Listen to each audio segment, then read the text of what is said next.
the kind of things that happen in Nigeria. It's so crucial that if God looks down from heaven, you realize that we are really paying for our sins.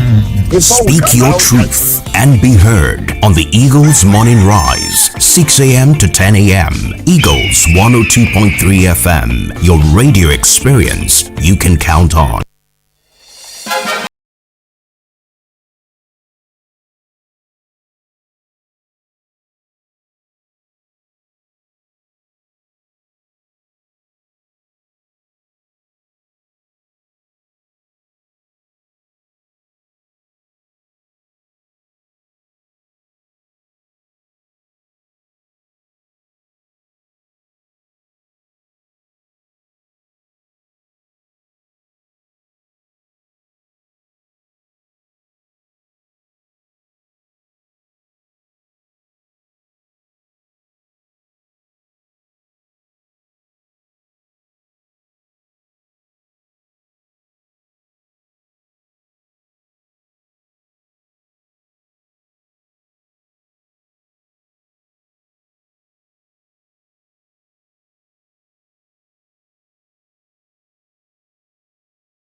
And so here we are again with a conversation that will indeed pierce your heart.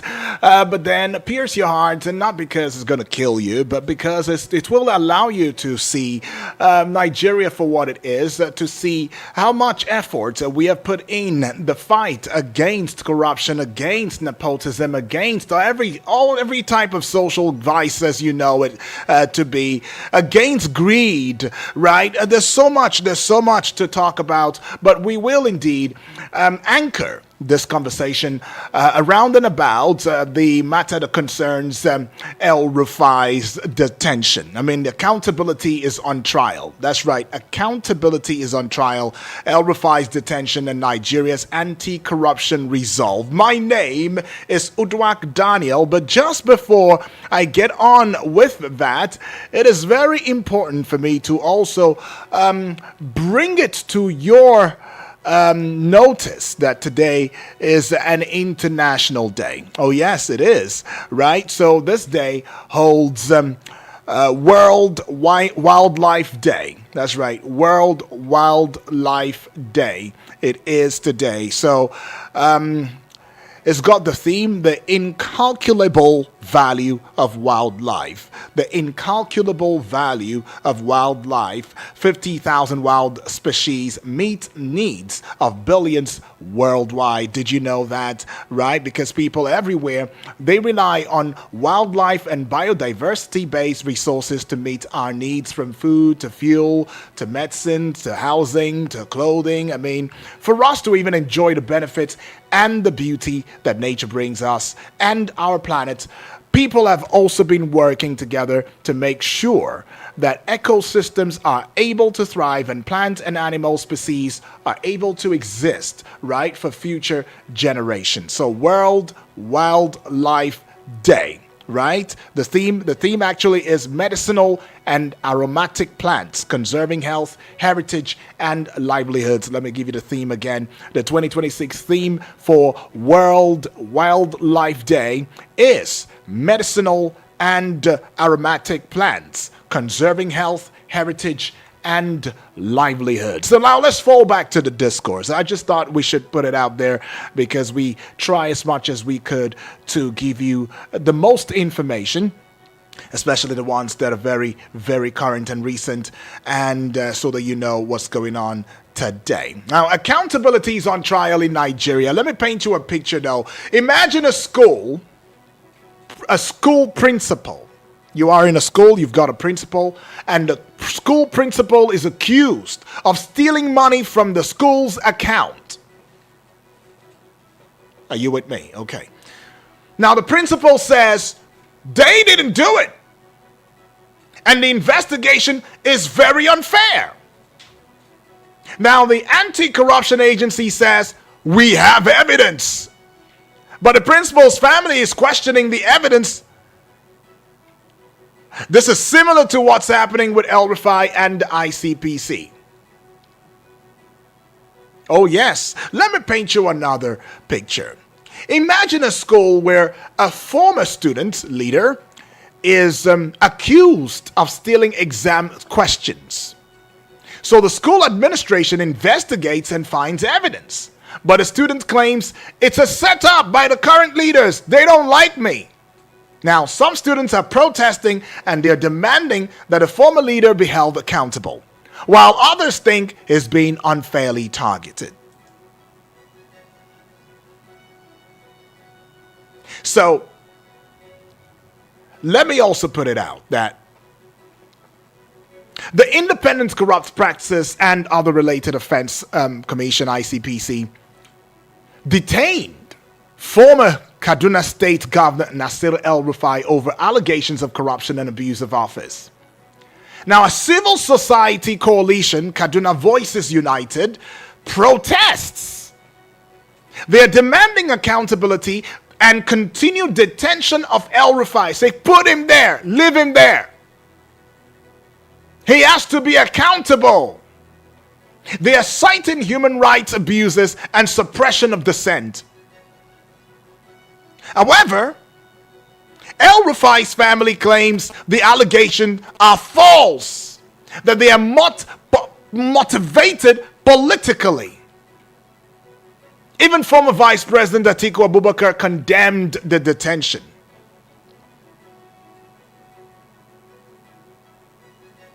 Now, Nasir El-Rufai, a former governor of Kaduna State, is facing investigation by the ICPC over financial misconduct allegations. The ICPC is claiming to have seized electronic equipment capable of intercepting communications and sensitive documents from El-Rufai's Abuja residence. However, El-Rufai's family is denying these allegations and is stating only old personal devices were seized and accusing the ICPC of acting on a forged warrant. El-Rufai, though, based on what we intercepted as credible information, has refused to cooperate with investigators and is citing his constitutional right to silence. And he has even challenged the ICPC's action in court. Seeking 1 billion naira in damages, the ICPC has obtained a 14-day remand order to detain El-Rufai.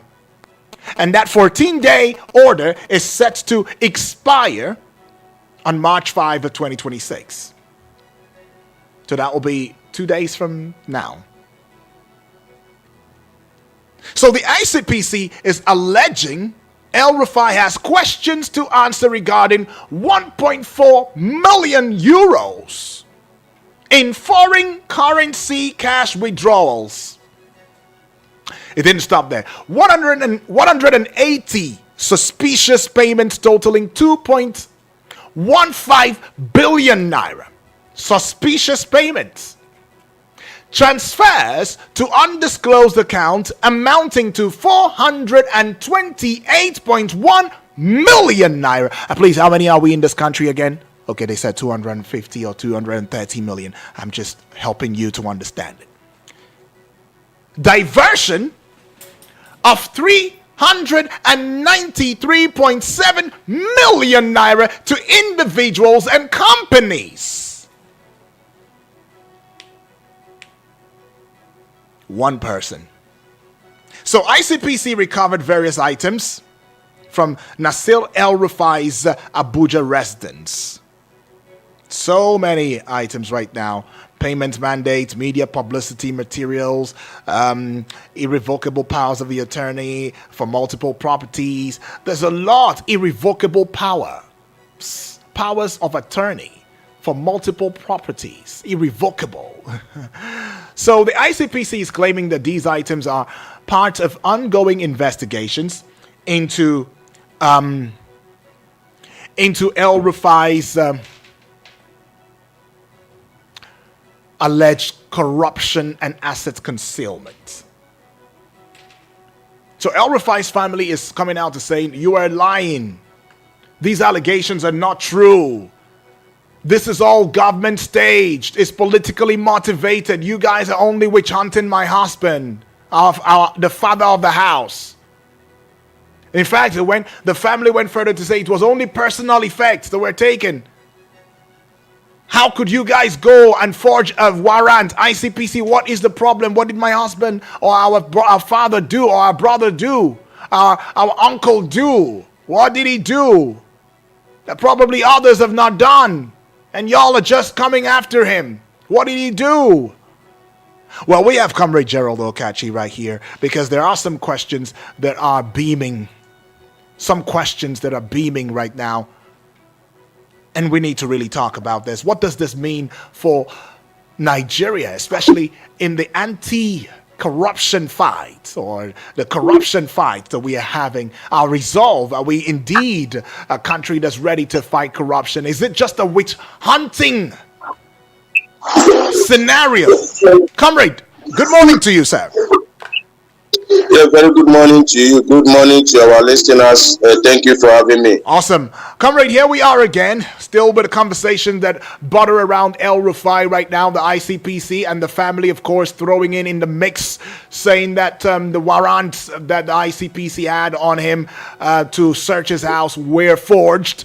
Also citing that there has been a planting of device in his home, Abuja residence that is, and that the only things that were in his house were old phones and maybe for laptops and all of that. But ICPC saying we found wiretapping devices and all of that. Now, a coalition of civil society organization now, what do they call themselves again?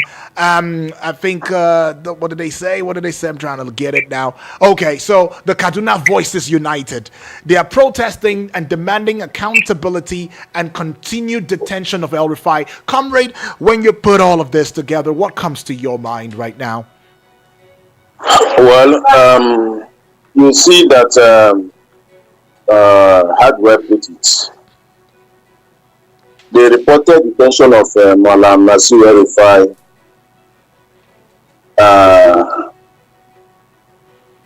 if and when it occurs, will not just be about one man.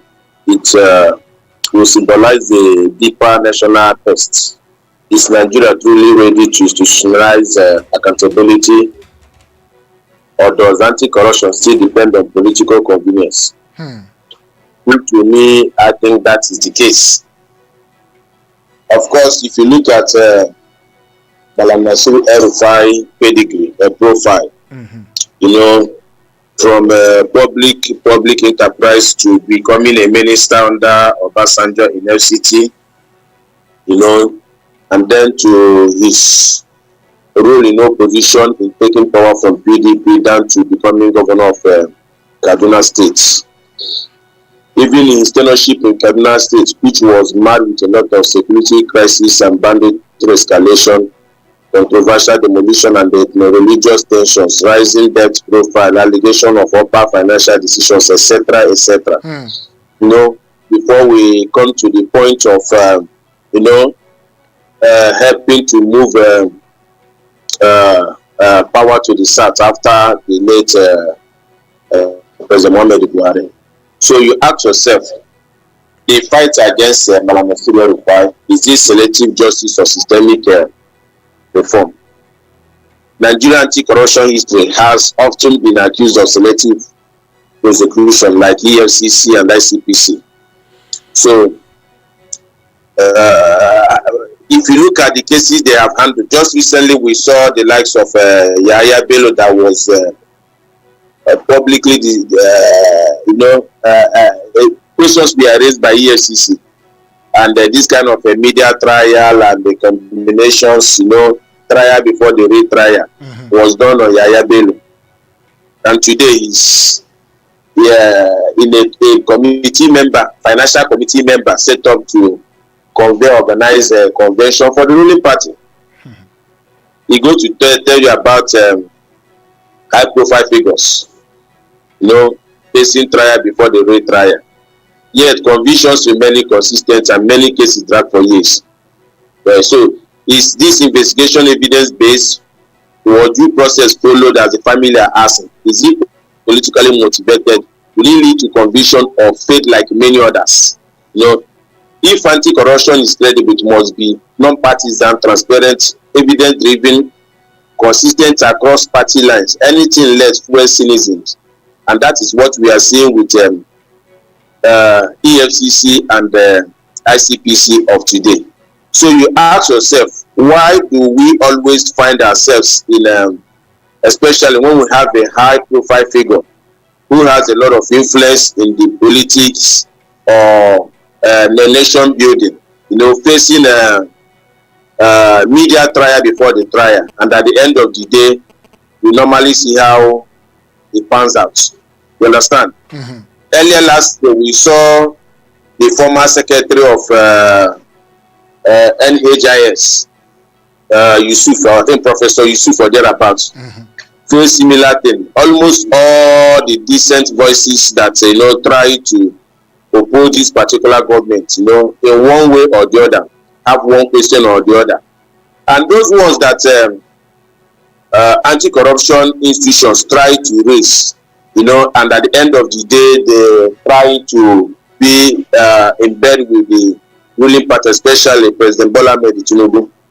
We saw how they used deodorant instead of insecticide, to tackle the issue. So I think what is trying to happen here is this: when a high-profile politician leaves a distance himself from the ruling party and align with an opposition platform, any subsequent investigation is viewed or immediately viewed through a political lens, which the case of Malam Nasir El-Rufai cannot be a different situation. And then you ask yourself, why all these media trial? It goes to tell you that they try to control the narratives, and then try to weaken his influence or damage his political, value, so that whenever matters are finally brought to bear, it will be easier for them to, wheel in the state whenever they want.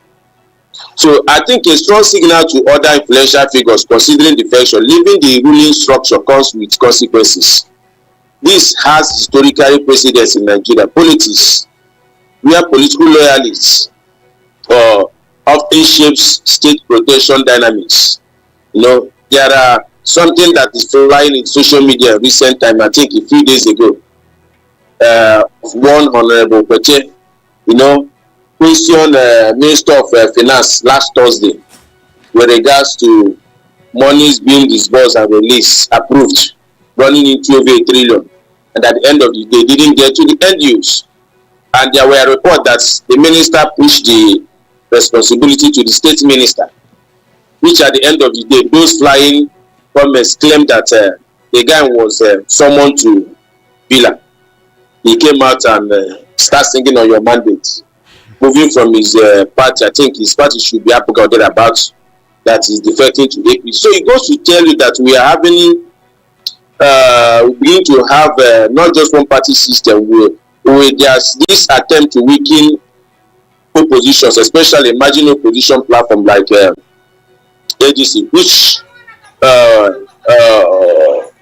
we have influence in the outcome of a general election that is already proposed LNS year. So I think national visibility and not political influence is one of the major things that they are trying to neutralize in the case of such high figure like El-Rufai, which is controversial in nature. So early could prevent consolidation of opposition strengths ahead of future election. Then there is a narrative framing before political mobilization, coalition building, national reform advocacy, and broader political alignment. Yes, this target will damage credibility early to limit future mobilization capacity. That's the way I see it. So in politics, perception management often precedes electoral context. Then you look at the family raising issues of controversy regarding to whether it's false warrant or what have you. The dispute is one of the things that you expect an accused person to come up with. Person like El-Rufai, honestly speaking, I'm not one of those that are sympathetic with him if you look at his antecedents. But then I honestly doubt the claims of ICPC. Why? You know why? Why? El-Rufai is an intelligent public officer, which you cannot take away. So, just that ruling class do not rate Nigerians, because if you rate Nigerians, how can you tell me that El-Rufai will come to international media platform, to claim that they intercepted the calls of NSA, and the interviewer informed him that it's illegal. He says he knows that they are fond of intercepting others, and they did this, and he knows that he's the one that gave order for his arrest at the airport. So, if actually El-Rufai, in that interview, he claimed that he's a friend, he's not the one. And in some of the report, they claim that somebody who is an accomplice with regards to those open speech. Okay. Is on the run. So I do not think that if El-Rufai is actually involved, he will leave those devices in his house. But comrade, as much as you say that he's an intelligent person, even the most intelligent will still make will still have some openings for such. I mean, you can believe yourself so much and think that nothing can happen. I mean, especially for the likes of El-Rufai. If you also follow his antecedent, El-Rufai is the type that believes that I'm almost untouchable. And that's why Nigerians are very, very interested in this conversation. Actually, what's going to come out of this? What's going to come out of this? Yudi. Yes. I do not honestly think that El-Rufai believes is untouchable. That is why he tried to play hide and seek game, especially whenever he tried to antagonize the sitting government. You recall in 2014, he claimed that his name is on the number 7th list of people marked out to be assassinated by then President Goodluck Jonathan. But he's not worried about himself. He's more worried about the lives of Buhari and Tinubu, who are ahead of him in the list. These are propagandas, which he specializes on. And in this regard, he also claimed before he even returned to this country that there were plans to arrest him. Right. He made claim of, they want to eliminate him and so on and so forth. So he has penchant of propaganda. He accused you early, and then he tried to play victim's card. So somebody at that level cannot, no matter how he believes himself, will not think that he's untouchable. I believe he knows that he's untouchable, but then he wants to play victim's card so that he will have sympathizers in areas where he's losing ground. You understand? He's good at catching over a situation, use it to popularize himself. You look at the case of Muslim tickets. You look at case of Naira redesign, where we MFL try to indulge push through reform with regards to cashless policy. You understand? You see how he tried to win over certain things in a smart way. So I do not honestly think that El-Rufai will, if at all he has any device tracking, and after exposing it, he will keep it in his house. So, comrade, let me ask a question that Nigerians are asking right now. Is the ICPC's investigation in all of this fair and impartial? I mean, considering El-Rufai's claim of persecution as an opposition figure.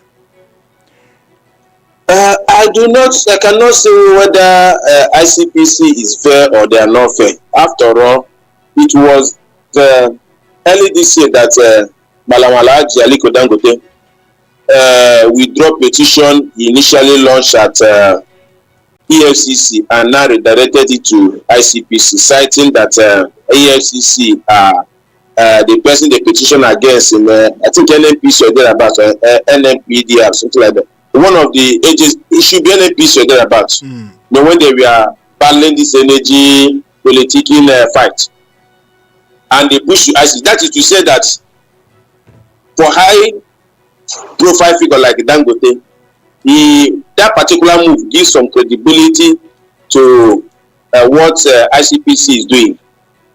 You understand? But then I cannot really tell whether it's fair or not. But then if you look at antecedents of the political allies, political realities in Nigeria, you often see that whenever a high profile, especially political gladiator who swing a lot of influence, defects, and begin to make a very strong worded statement.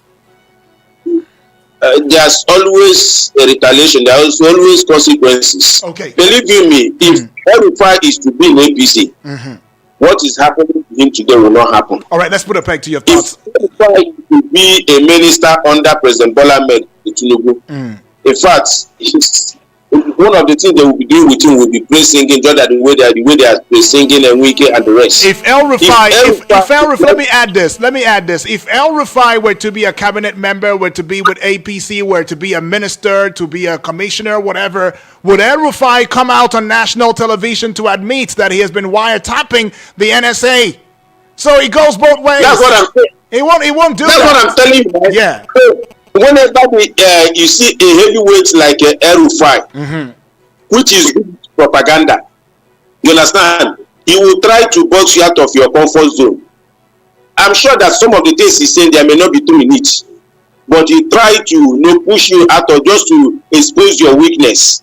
Honestly speaking, I'm not an advisor of this government, I'm not, but then I honestly believe there are better ways they can handle this without exposing themselves. You look at what is happening in the Middle East. If El-Rufai comes to the media, international media, and claim that they wired the NSA, the engine room of our security, I think one of the best ways to handle such circumstances is to just ignore him. Make a press statement that he cannot, and there's nothing like that.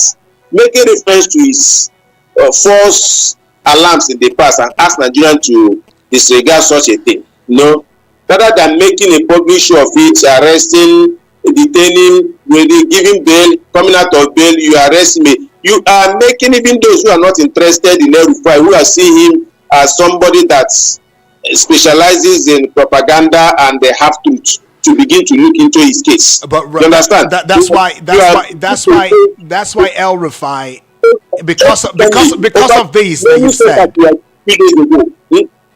3 hours ago, I don't know if you saw it in the media, and we have not had any report. So it goes to tell you about the security system in our nation. Whenever issues of the national interest, especially with regard to security, comes into play, there are ways you handle it. You saw the way the federal government handled the issue of Plan Q against President Bola Ahmed Tinubu.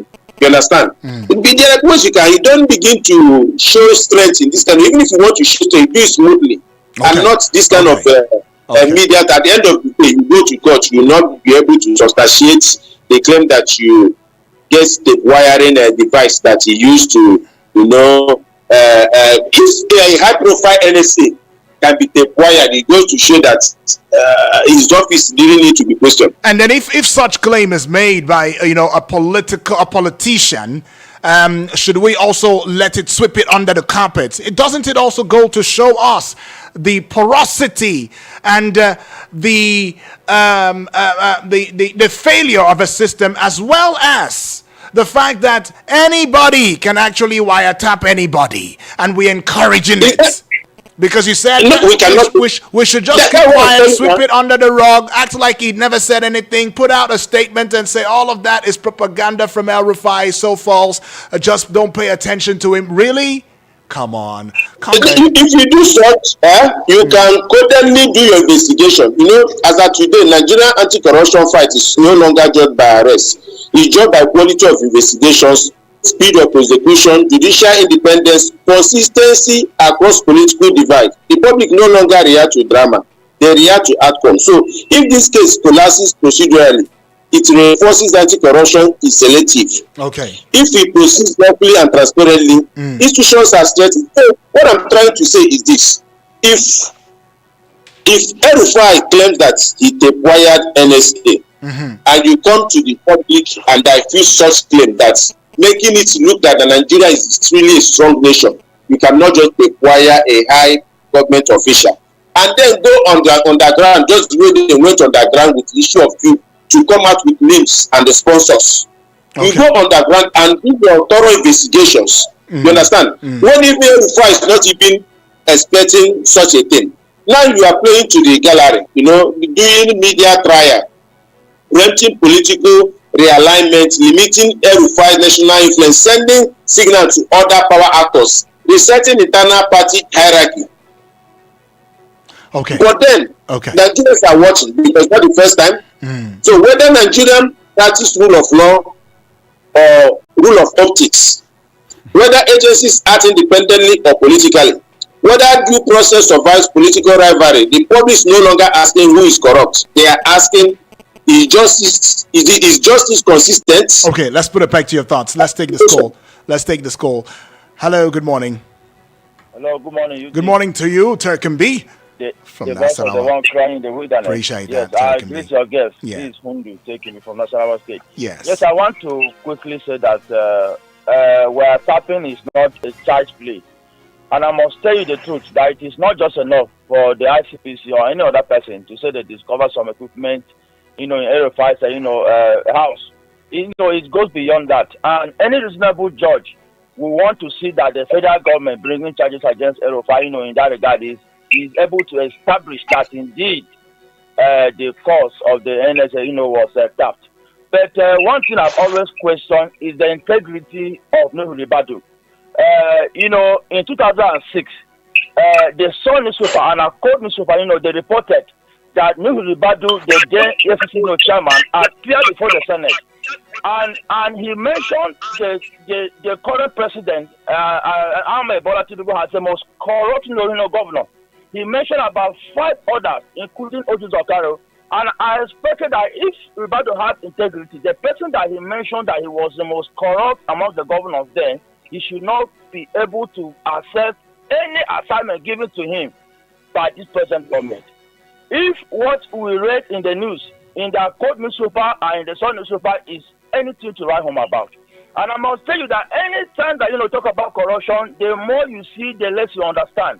Look at the Osborne Ikere house. That money was being discovered under the person that serving under Buhari, that was removed. That man is now ambassadorial. This is the person that start money, in dollars, in naira. He is now giving ambassadorial appointment, under this government. So it seems that anybody who comes into government wants to reward those who are corrupt, and this is unacceptable. And we have continued to say that the EFCC is one-sided. The EFCC, they are very biased. They seem to go against people who are not working with the government in power. But what I must remind those who are serving in order to do with that another EFCC chairman will come and will go after them as well. Thank you. All right, Turkin B, right there. Right, you can also add in the conversation your voice, that is 0907-353-0044. That is 0907-353-0044. Remember, we have a television going on Facebook at Eagles FM Abuja, on YouTube at Eagles TV Abuja. Do well to subscribe to the YouTube channel right there and also make yourself very visible, right? I see a couple of messages right now via the WhatsApp portal. I see this one coming from Team from Lube. Team, it's your first time on here, so appreciate. Welcome, team. Right, and he says, good morning, Udwak. Good morning to you. El-Rufai that Tinubu redirected security-related questions to at the Chatham House in 2022 to answer is now behind bars. However, Reno Omokri, who called Tinubu a drug baron in 2022, is running PR for Tinubu and is about to be appointed as an ambassador. What an irony. Well, he's not appointed. I'm not sure yet. But anyways, thank you for that one, team. I see this one. His name has been screened and approved by presidents and national assemblies. So he says he's not yet appointed. It depends on just for them to announce the country he will be going to. So he's already appointed. I'm sure that he's some of his benefits with regard as being an ambassador from since he was appointed. Yeah, okay. Let's get to this one then. Thank you for that, comrade. Now, I see this one here is coming from who now? Joseph from Jai. He says, good morning, UD, once again. Good morning to you, my brother.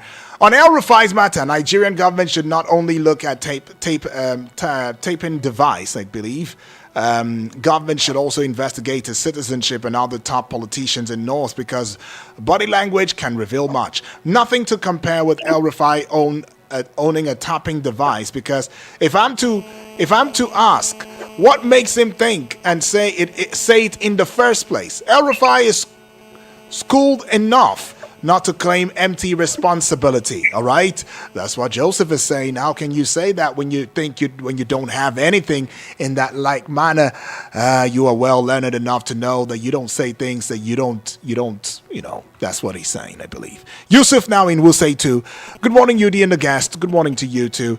It says, I agree with your guest totally on El-Rufai. I believe that this case has political coloration.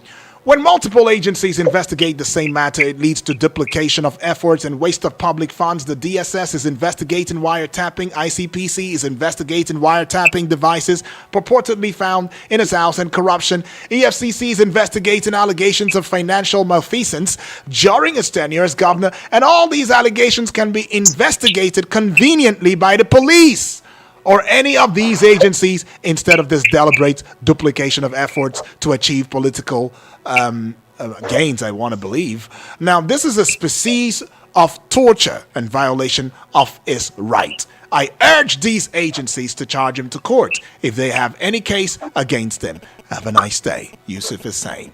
All right, comrade, we'll just take this call and then we will hear your final thoughts on the matter. Hello, good morning. Good morning, Sam. Yes, good morning to you, please. Can you speak into the phone? What's your name? Where are you calling from? I'm Olatunji calling from Abuja. Olatunji, welcome aboard. Go ahead, Olatunji. Okay, I think our guests have said it all, but you not say all. But I think I have a Olatunji, your voice is a bit far from your phone. You might want to project Can it. you hear me now, sir? Yes. Okay, what I'm trying to say is that our guests are saying all, and if you have a lot to say, he will not say all by now. But listening and I like to chip in, it's just that. You see, I think the wind that's blowing now, I can say it's a natural, let me say, from God or God's time that some things are coming to get better. And I think what we should do now, we should just embrace this wind that is blowing, wind of change, and getting it proper. So I want to applaud everyone that may concern. Sir. Hello? Go ahead, Olatunji. Okay, that woman is my concern. So let us use this opportunity and get it right and combat insecurity in the society. And I think we are getting it in the nearby, in the borderhood. But in the society, I think our president visiting like Turkey for advanced equipment to be used now in combating and with the help of the IG, the new police officer, to use those instruments to combat insecurity in the society. When the society is healthy, I think this will be normal. That is where Nigeria does it. A force of us welfare that can make our life balance.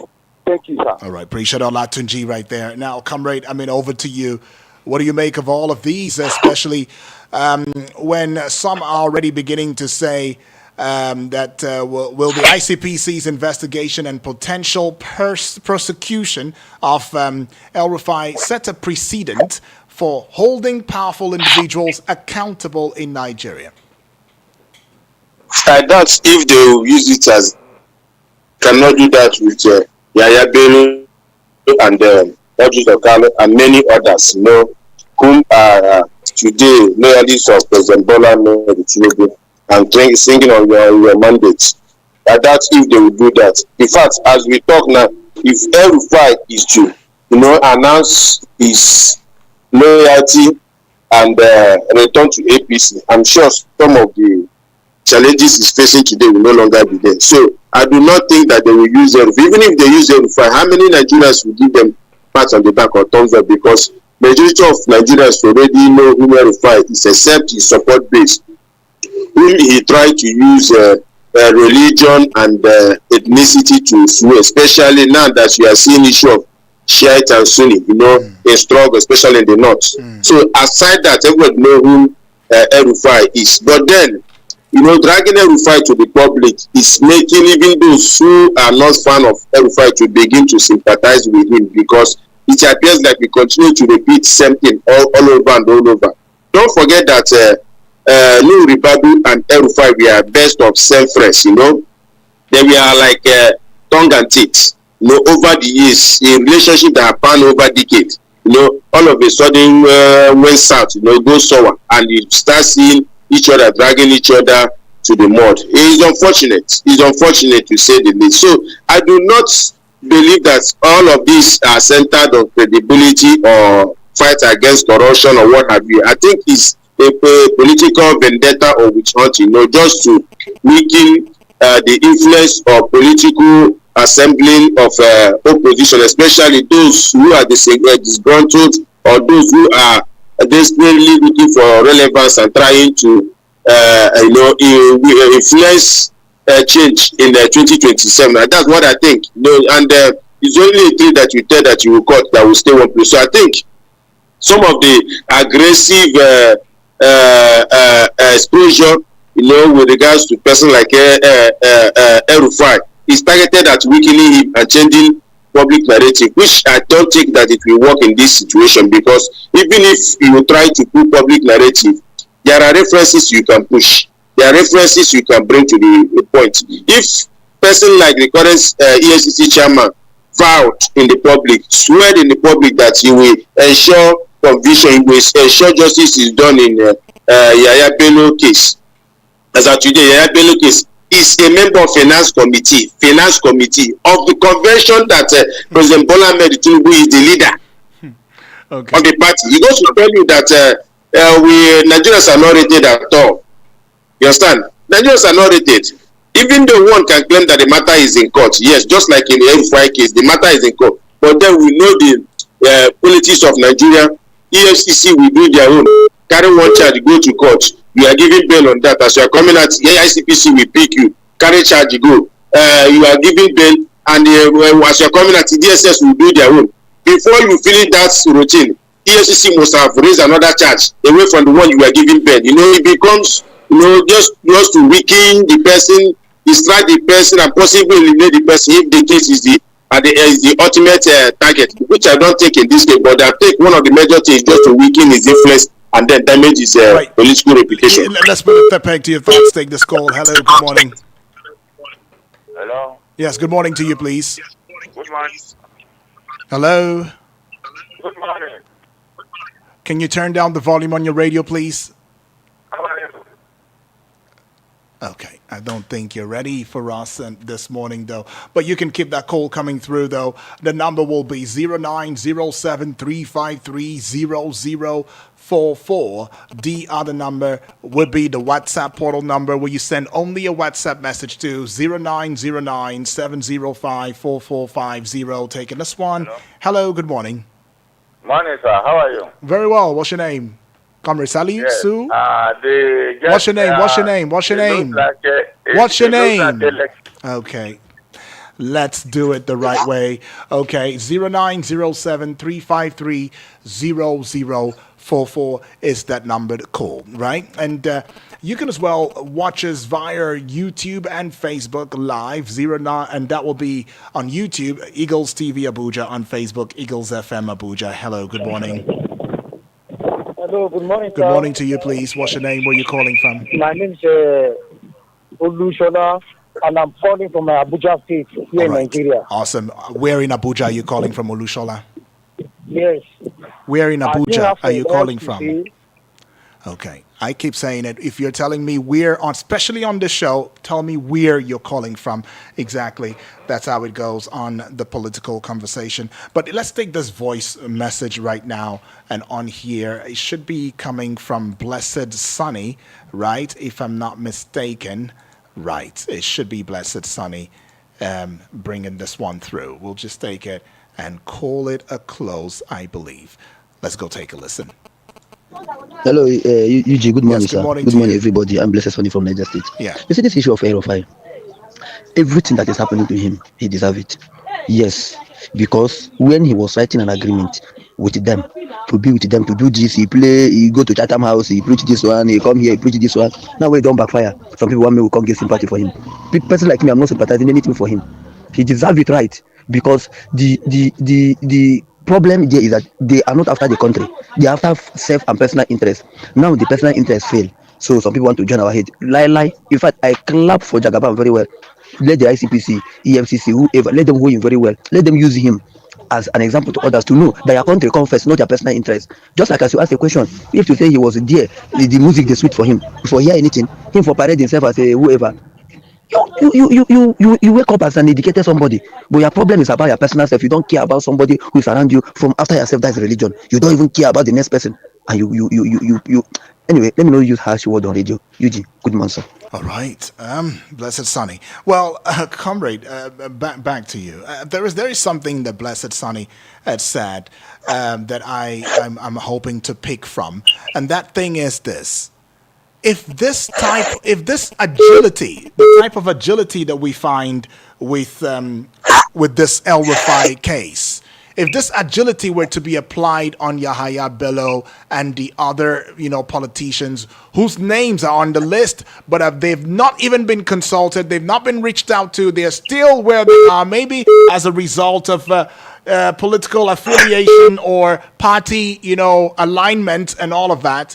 If this were to be the case with all of these other politicians and public office holders, do you think that we will be able to reduce the corruption in this country? Do you think it will scare every other person who probably would want to mismanage funds, misappropriate funds, or engage in certain antisocial behavior to stop and think and pause and say, no, I will not do this anymore?